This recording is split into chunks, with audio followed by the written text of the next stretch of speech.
নারীর সৌন্দর্য আর পুরুষের অর্থ ছাড়া কোথাও কোনো দাম নেই। এরা যেন লবণ ছাড়া তরকারির মতো। কোনো মেয়ে অসুন্দর হয়ে জন্ম নিলে জন্মের পর থেকেই তার বাবা মার টেনশন। শুধুমাত্র দেখতে সুন্দর নয় বলে এক একটা সম্বন্ধ যখন ভেঙে যায়, তখন কোনো দোষ না থাকা সত্ত্বেও উঠতে বসতে কত কথা যে শুনতে হয় তা শুধু কালো কিংবা শ্যামলা মেয়েরাই জানে। তুমি মানো কিংবা না মানো, তবে 99% ক্ষেত্রে এটাই বাস্তব। আসসালামু আলাইকুম ভিউয়ার্স, কেমন আছেন সবাই? আলহামদুলিল্লাহ, আমরাও ভালো আছি। প্রতিদিনের মতো সারাদিনের একটি ব্লগ শেয়ার করব, আশা করছি পুরো ভিডিওটির সাথেই থাকবে। আজকে সকালবেলা মনে করেন আমার কিচেনে ছোটখাটো একটা যুদ্ধ চলছে। ওয়াসি সকালবেলা ঘুম থেকে উঠে গেছে, আমাকে কোনো কাজ করতে দিচ্ছে না, সে প্রতিটা কাজেই হাত লাগাচ্ছে। ফ্রোজেন রুটি ছিল না, তাই গোলা রুটি বানিয়ে নিয়েছি। আর এখানে গতকালকের তরকারি ছিল, ডিম ভাজা করে নিয়েছি। এই দিয়েই সকালের নাস্তা হয়ে গেছে। দুপুরবেলা রান্না করব, মাছ ভিজিয়ে রেখেছি। আজকে কিন্তু পাবদা মাছগুলো আগে থেকেই কাটা ছিল। আর এখানে কাচকি মাছ ভিজিয়ে রেখেছি। কাচকি মাছটা পরিষ্কার করতে একটু সময় লাগবে, তাই ভাবলাম সবজিগুলো কেটে নেই। ওয়াসি তো আমার পাশেই বসে আছে, সে কি করবে ভেবে পাচ্ছে। তারপর তাকে একটা কাজ ধরিয়ে দিলাম পেঁয়াজের খোসা ছাড়ানোর জন্য। আর দেখতেই তো পাচ্ছেন কত সুন্দর করে সবগুলো পেঁয়াজের খোসা ছাড়িয়ে নিয়েছে।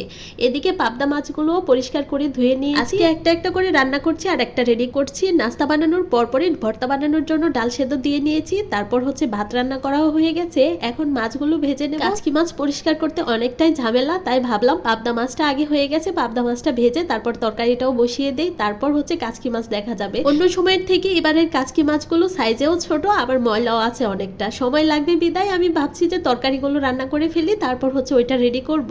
এক পাশে মাছ ভাজা বসিয়ে দিয়েছি, অন্য পাশে হচ্ছে ফুলকপির তরকারি রান্না করব কয়েক পদের সবজি মিলিয়ে। তার জন্য মশলাটাও কষিয়ে নিচ্ছি। এখানে মাছ ভাজাটা উল্টাতে গিয়ে আজকে আমার তো খুবই ভালো লাগছে। কখনো পাবদা মাছ আমি এভাবে উল্টাতে পারি না, আজকে সাকসেস হয়েছি। তরকারি রান্না করার জন্য এখানে মশলাটাও কষানো হয়ে গেছে, সবজিগুলো দিয়ে কিছুক্ষণ কষিয়ে নিচ্ছিলাম। তারপর ওইদিকে মাছ ভাজাটা উঠিয়ে নিয়েছি। ডাল ভর্তার জন্য এখানে মরিচ ভেজে নিয়েছি, পেঁয়াজ ভেজে নিয়েছি। তার ভিতরে যতটুকু সময় পাচ্ছি আমি কাচকি মাছগুলোকে পরিষ্কার করে নিচ্ছি। সবজিগুলো কষানো হয়ে গেছে, ঝোলের পানি দিয়ে মাছগুলো দিয়ে দিয়েছি। তারপর রান্না করে নিয়েছিলাম তরকারি হওয়ার আগ পর্যন্ত। ধনিয়া পাতা শেষ হয়ে গেছে, আজকে কোনো তরকারিতে ধনিয়া পাতা দেওয়া হয়নি।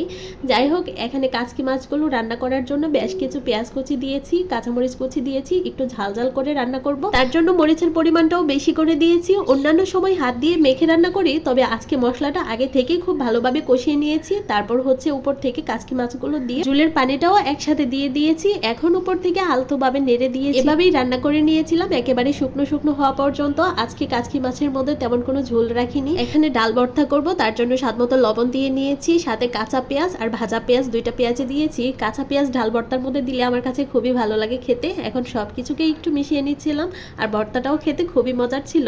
আর এই যে দেখেন কাচকি মাছ কেমন হয়েছে, একদমই কিন্তু ঝোল রাখিনি। সন্ধ্যাবেলায় হালিম নিয়ে আসা হয়েছিল, আর ছেলের জন্য এই পছন্দের রুটি। আমার কাছেও ভালো লাগে, ভিতরে ক্রিম দেওয়া থাকে। ভিডিওটি এখানেই শেষ করছি। কেমন হয়েছে কমেন্ট করে জানাবেন। আল্লাহ হাফেজ সবাইকে।